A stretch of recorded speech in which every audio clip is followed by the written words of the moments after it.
In 1977, the space probe Voyager 1 captured the very first photo of the Earth-Moon system from an incredible 1.6 million miles away.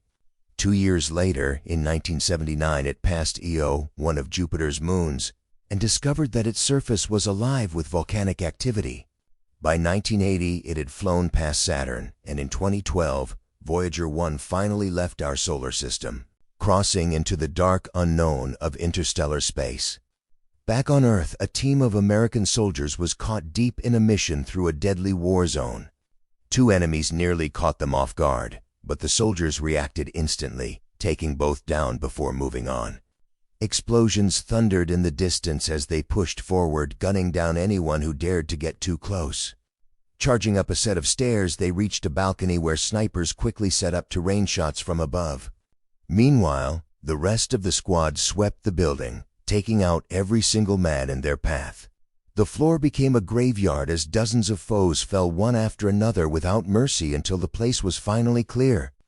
But their mission wasn't overstepping back onto the street. They spotted jets screaming above the town while they continued dropping enemies. Then disaster struck. Turning a corner, they found an entire squad waiting for them. The Americans dove for cover and joined the firefight, but no matter how many targets they dropped, the enemy force was just too large to beat. The only choice was to fall back. As they retreated, one soldier went down and Rhodey rushed to carry him. The team kept up a wall of fire while running, ducking behind anything that could shield them, cutting down attackers at every turn. Rhodey tried to check his friend's wound, but the fight was too hot. He had to keep firing. When he finally looked again, the soldier was gone, dead in his arms. Before they could even grieve, another enemy squad moved in, trapping them at the end of the street. They scrambled to call for backup over the radio. Then everything changed. The sky turned black, and a red light broke through the clouds above. Both sides froze in shock as a massive machine descended, blasting a single beam that wiped out the entire enemy squad in one shot. The light flared white, charged for seconds, and then released a surge of deadly voltage. Bolts struck the American soldiers, yanking them off the ground and pulling them into the strange craft. Inside, aliens restrained them, forcing them into bizarre experiments. In the chaos, the soldiers saw blinding flashes, moments from their lives, and memories of that last battle before darkness swallowed them. When they awoke, they were frozen inside strange pods. Without warning, the machine shut down, ejecting them onto the cold floor. Gasping and coughing, they hacked up thick liquid from their lungs. Jocks recognized it instantly, stasis resin, and said it would dissolve soon. But he had no idea how he knew that. They looked around in confusion. This wasn't any human facility. Strange markings covered the walls, nothing from Earth. Rhea spotted a plaque listing their names and unit details, but didn't understand how he knew it was real. Their weapons were fully loaded, and the last thing any of them remembered was the firefight on the street. And that blinding lightning from above? Leader Kelly urged the team to move fast before their captor came back for them. At the end of the corridor stood a massive circular door, but pressing its button did nothing. Without wasting time, the soldiers worked together, straining to force it open by hand. Another hallway led them to a second door. This one bent and twisted off its track. Rhodey spotted a vent hatch on the wall and told Reyes to check it out. With a flashlight clenched between his teeth, Reyes crawled through the dark vents, finding several paths. He followed the only one still glowing with faint light until he reached another hatch, emerging on the far side of the blocked door. Once he reported back, the rest of the team joined him in the vent.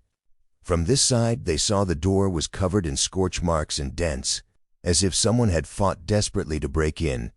The twisting passages felt endless, and Nash muttered that it was like being trapped inside some hidden underwater prison. Then came an eerie noise ahead. The soldiers advanced cautiously, spotting a long streak of blood smeared across the floor. A clamp on the wall showed a power failure. The place was dying. It explained why the strange machine had shut down and dumped them out. Thick fog swirled across the floor in the next room. A drop of blood splashed on Raya's face, and when he looked up, horror struck. Dozens of headless bodies hung upside down from the ceiling.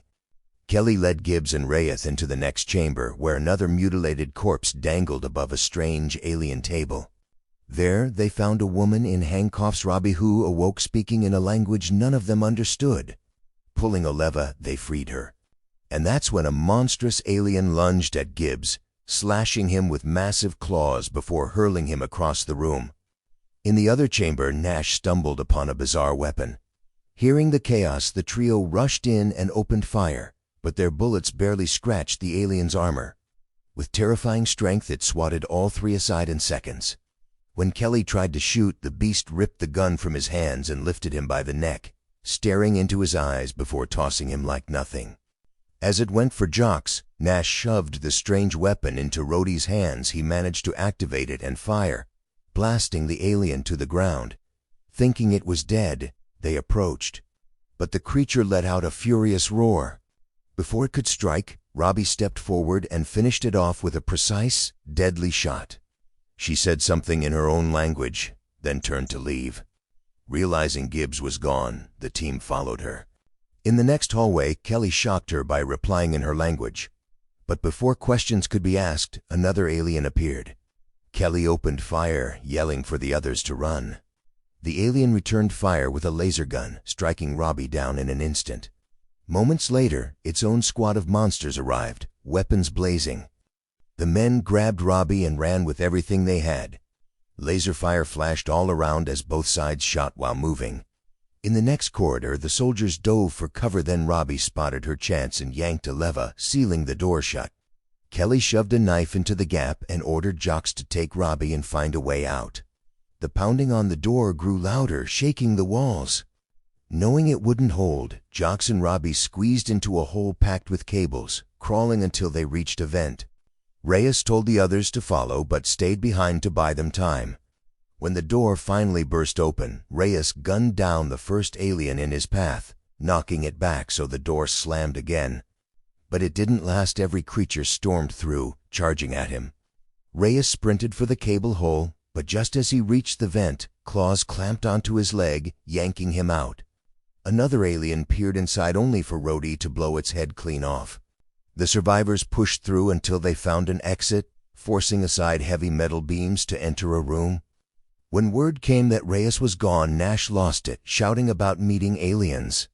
Kelly shut him down, then turned to Rhodey, asking how he even knew how to use the alien gun, but Rhodey had no idea. Jocks tried tending Robbie's wound, but she swore she was fine. Her words were instantly translated by Kelly, who was stunned that he understood Russian. Questioning her, he heard her call them sleepers, confirming the monsters were aliens. Robbie explained they were aboard a spaceship, then switched to English, insisting they had to reach a safe place. Nash kept spiraling until Rhodey threatened him to stay quiet. Robbie cut through the tension, warning they had to move now. Elsewhere, Reyes' body was torn apart by the aliens, who used a strange device to scan his memories. After seeing what he knew, their leader, scarred and towering, headed for the twisted door, activating a glowing device on its gauntlet. Back with the team, Robbie revealed that Scarred Alien was in charge, commanding dozens more. She pointed out tiny motion sensors along the walls and coldly explained the truth. The aliens just wanted food. The next chamber stretched into a bridge over a black abyss, dotted with thousands of tiny lights. Leaning in, Jocks froze. They weren't lights at all. They were capsules, each one holding a human body. Robbie called them sleepers again, pushing the group to keep going. They paused in the next corridor so Kelly could rewrap Robbie's bandage. As they caught their breath, talk turned to life before the war. Kelly shared he was a divorced father, while Nash wondered if the creatures were demons instead of aliens, if this was some kind of biblical rapture. Minutes later, they stepped into a hangar stacked with massive containers. Robbie said they were filled with stolen items from Earth. Rhodey frowned. Why hadn't the aliens attacked yet? He guessed they were moving ahead to trap them. Kelly agreed and decided they'd fight, ignoring Robbie's sharp warning that it was a mistake. Jocks offered himself as bait. Striding into the hall, he started singing loud enough for the whole ship to hear. The aliens swarmed toward the sound, and Jocks unleashed a burst of gunfire before taking off at a sprint. Their laser bolts chased him as he fired back just enough to keep them mad. He lured them straight into the hangar, where Nash dropped one with a sniper shot from above. The rest of the squad surrounded the enemy, cutting them down one after another. But Robbie's face turned pale. It had been too easy. Her fear was confirmed when another alien squad stormed in, shields shimmering. Nash couldn't even land a hit. The soldiers broke for the exit, Nash leaping across containers to rejoin his team. As they fled, a laser tore through Jax's back, killing him instantly. Nash's scream echoed as he dropped the shooter with a single bullet to the head. The 4 survivors bolted through the hangar doors, firing until Robbie found a handle and slammed it shut. More aliens appeared from the other end of the corridor, forcing the group to dive through a hatch.